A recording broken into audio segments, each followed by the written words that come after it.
जय माता रानी की दोस्तों। नवरात्रि में क्यों बोए जाते हैं जो जवारे और माँ भगवती को क्यों प्रिय हैं।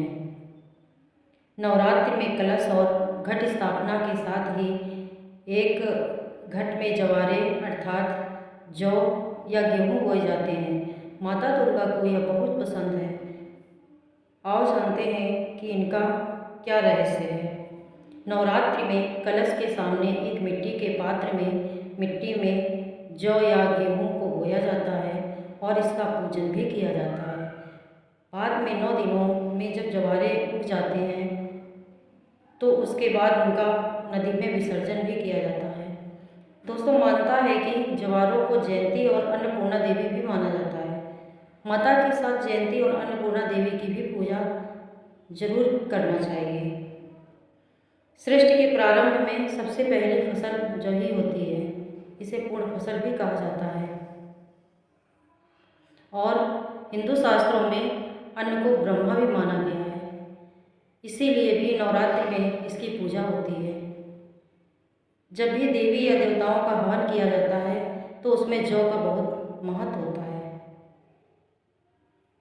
बोए गए जौ के रंग से भी शुभ और अशुभ संकेत मिलते हैं।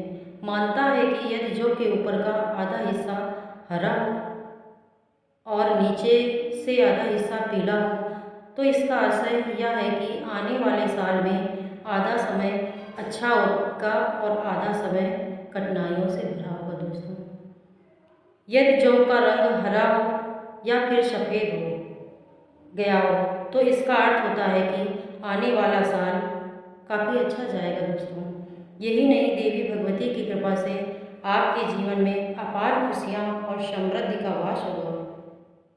कहते हैं कि नवरात्र में बोई गई जौ जितनी बढ़ती है उतनी ही माता रानी की कृपा बरसती है। इससे व्यक्ति के घर में सुख समृद्धि बनी रहती है